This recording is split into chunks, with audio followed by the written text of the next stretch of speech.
when the planet was still asleep, before mountains rose or oceans moved, Earth existed in a state that barely resembled a world.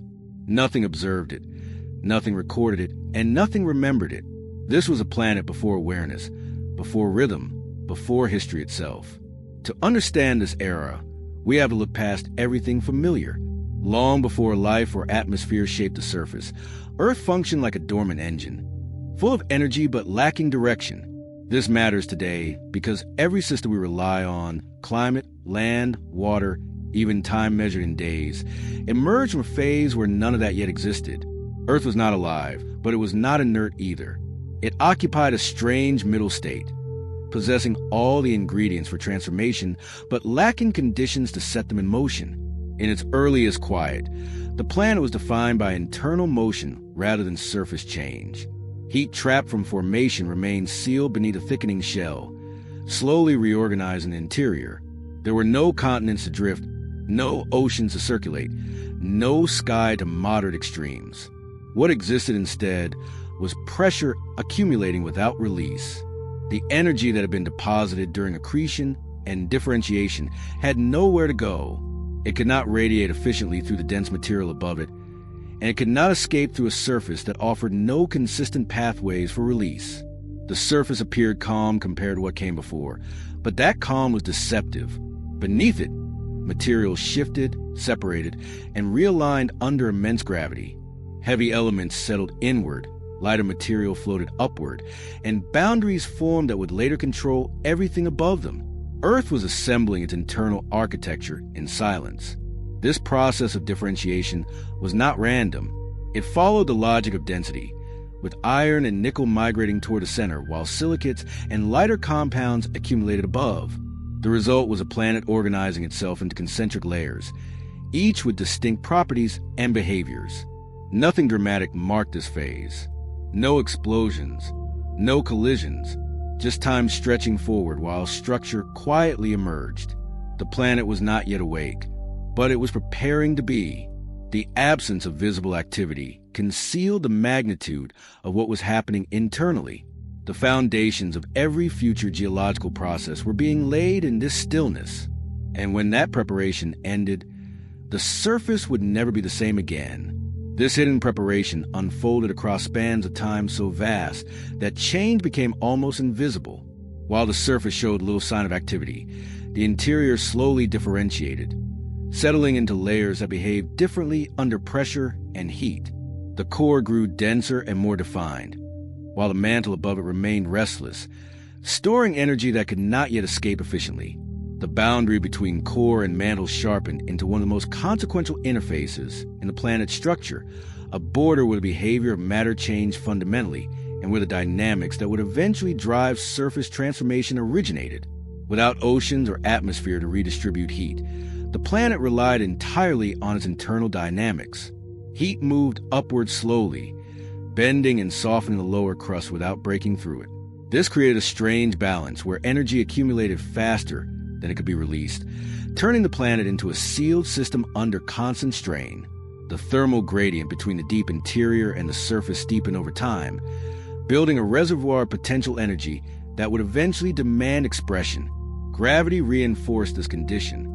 As Earth's mass compacted, pressure increased everywhere at once, tightening the connection between layers and stabilizing the planet's overall shape. The world became more coherent, less chaotic than before, but also more tense. It was a body holding its breath, waiting for a way to exhale.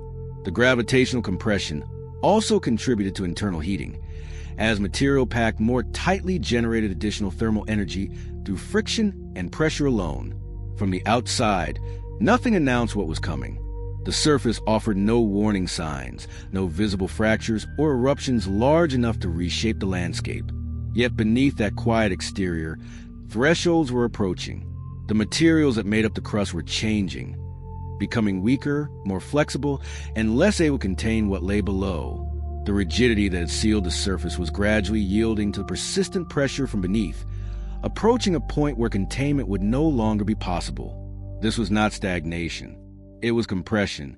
Earth was storing the conditions required for its next transformation, building toward motion even while appearing still. Every unit of heat added to the interior brought the planet incrementally closer to the moment when the sealed surface would have to yield. The planet was asleep only in appearance. Internally, it was counting down. As pressure continued to rise, the planet approached a point where stillness could no longer be maintained. Materials that had once resisted movement began to yield under sustained heat and weight, allowing slow circulation to develop deep within the mantle. This motion was subtle at first, almost imperceptible, but it marked the beginning of a new planetary behavior. The mantle was not melting entirely. It was deforming, flowing like an incredibly viscous fluid under the relentless force of thermal convection. Once movement began, it reinforced itself. Heat carried upward softened surrounding material, which in turn allowed more heat to escape. The mantle started flowing in vast, looping currents that redistributed energy across the interior. Earth was no longer just storing heat. It was learning how to move it. This self-reinforcing cycle represented a fundamental change in how the planet managed its energy budget. Passive containment gave way to active circulation. This internal circulation weakened the rigid shell above. Stress accumulated along hidden boundaries, creating zones where the crust could eventually fracture. The surface still appeared quiet, but its foundations were shifting. What had once been a sealed lid was becoming something more dynamic, capable of responding to forces from below. The relationship between interior and exterior was changing from one of simple containment to one of interaction. The buildup toward this moment had taken hundreds of millions of years. No single event caused a transition. It emerged from persistence. Pressure, heat, and gravity worked together long enough to change how the planet behaved. Earth crossed from static containment into slow release. The transition was not a rupture, but a gradual loosening, a planet learning to breathe after holding its breath for longer than any surface feature could record. This shift marked the emotional peak of the planet's early silence.